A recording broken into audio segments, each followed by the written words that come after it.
So I want to look at the way that this separate rule book discriminates against the nonprofit sector in 5 different areas. The first being compensation.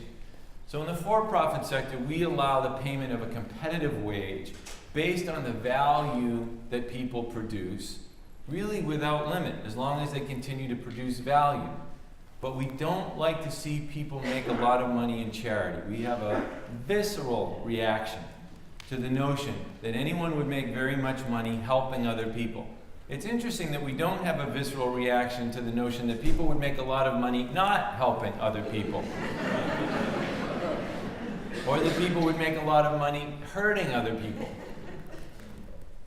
We think of this as our value system, right? This is our system of ethics. We hold it sacred. What we don't realize is that this value system has a very powerful side effect, which is it gives really stark, mutually exclusive choices between either doing well for yourself or doing good for the world. To the brightest kids coming out of our best universities and business schools and law schools, and sends tens of thousands of people marching every year, people who could make a huge difference in social change, directly into the for-profit sector because they're simply unwilling to make the kind of lifelong economic sacrifice that the nonprofit ethic requires of them. And if it isn't the kids themselves, it's their parents. What do you mean? I just spent $250,000 sending you to college and you're going to go work in the nonprofit sector? Business Week did a survey in 2002 that they haven't repeated, and they looked at the compensation packages for MBAs 10 years out of business school. So these kids graduated at an average age of 28, so 10 years later they were 38 years old. And the median compensation package for a Stanford MBA 10 years out of business school, 38 years old, then was $400,000. Meanwhile, the average salary for the CEO of a $5 million plus medical charity in the US was $232,000, and the average salary for the CEO of a hunger charity in the US was $84,000.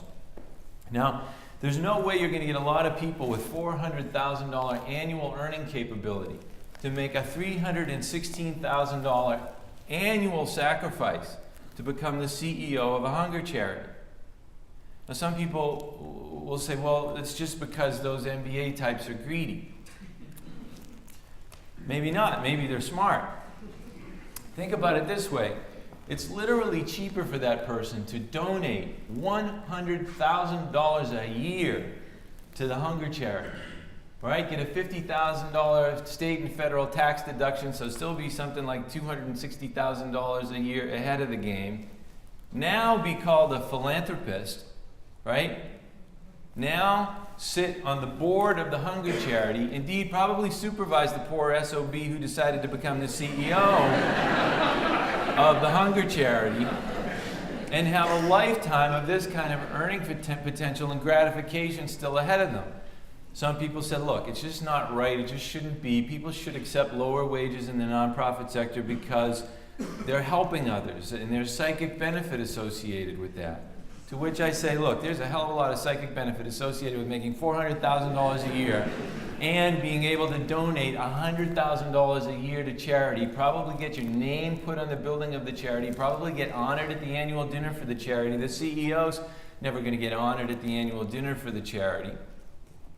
And when you say people should work for these kinds of wages in the nonprofit sector because of the psychic benefit, you're saying there is zero psychic benefit in the for-profit sector. Like the people at Apple, they ain't having any fun, making iPhones and getting all their stock options, They're not having any fun whatsoever. The people who make the Prius, they're miserable every single day.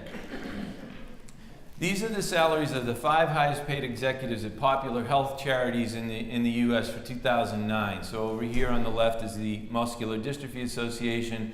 That's the American Lung Association, Komen for the Cure, Leukemia and Lymphoma Society, and the American Cancer Society. And you can see they range from $373,000 up to $685,000. Now, in the wrong context, those salaries can be made to sound absolutely scandalous.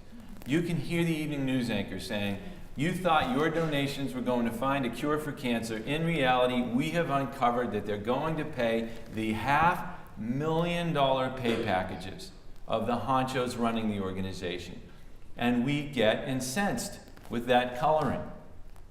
But let's look at these salaries on a different scale, and let's compare them to the 5 highest paid executives at popular private health insurance companies. So those little slivers that you can't see anymore, those are the salaries we were just looking at. Health, we're still talking about health, like little kids with leukemia and, senior citizens with Alzheimer's. The head of United Health was paid $6.5 million, all the way on up to Aetna, $38.1 million. And this doesn't include any of the equity, any of the stock options. This is just, cash, ordinary income compensation. So the charity executives combined that year made a total of $2.4 million. The insurance executives made $71.8 million, or 30 times more. But these are the salaries we get all bent out of shape about. These are the salaries we cry immorality over. And that's why I say, it's an upside down world that values the management, the affordability, the institutionalization of disease 30 times greater than its eradication, which is what the charities are supposed to be up to. And it's not just because it's the nonprofit sector. The head football coach at USC in 2009, that same year, made $4.4 million. The head of the nonprofit New York Philharmonic in 2007, $2.2 million for a 16-week stint. Each of the 20 highest paid college football coaches at nonprofit universities in the United States in 2009 made at least $2 million that year. So we're fine paying high salaries to entertain high society. But the moment the image of a needy child enters the picture, our logic falls apart. And we look at it as a zero-sum game in which any money paid to the leader is money that was wrenched from the hands of those children, rather than looking at it as an investment that potentially dramatically enlarges the amount of money available for those kids. The second area of discrimination is advertising and marketing. So here again, the for-profit sector gets every advantage. Spend, spend, spend on advertising until the last dollar no longer produces a penny of value. But we don't like to see our donations spent on advertising and charity. Our attitude is, look, if you can get the ad donated, I'm okay with that, but I don't want my donations spent on advertising. I want it to go to the needy. Again, as if the money spent on advertising couldn't dramatically enlarge the amount of money available for the needy. That $581 million we raised for AIDS and breast cancer, it was all driven by paid media. Full-page ads in the New York Times, primetime television, primetime radio. But for that advertising spending, we would have raised a big, fat zero, because nobody would have known what we're doing. Imagine if we told Apple that the iPad, that iPhone 4S and Siri, wow, it's cool, you should advertise it. But only to the extent you can get the advertising donated at 3 o'clock in the morning, or on the last page of the sports section. In a liberal estimate for 2006, the nonprofit sector spent about $1.6 billion on $1.5 billion on marketing, the health and human services portion of the sector, versus $729 billion for the rest of the economy, or one message for a health and human services cause for every 479 messages for something else. Or if you want to look at it on a micro level, in 2009, Save the Children spent $3.3 million on advertising. Entertain the Children over here, also known as the Walt Disney Company, spent $2 billion on advertising. Or compare cancer and cosmetics. The big Susan G. Komen Foundation, $18 million spent on advertising. L'Oreal, $1.8 billion spent on advertising. Or compare candy and malnutrition. Feeding America in 2009, $1.7 million spent on advertising. The Mars Candy Company, $514 million spent on advertising. These numbers are important in light of this statistic. Charitable giving has remained constant at about 2% of GDP in the U.S. ever since we started measuring it in the 70s.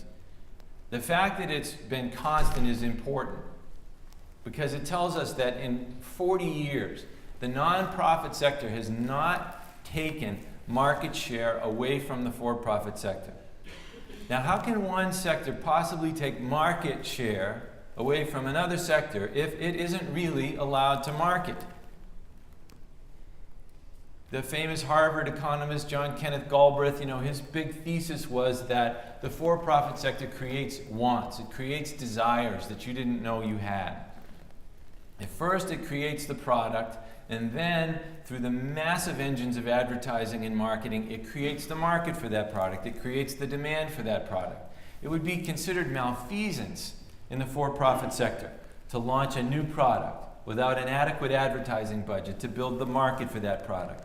But we are supposed to build markets for the end of hunger and disease and everything else without actually investing any money in building that market.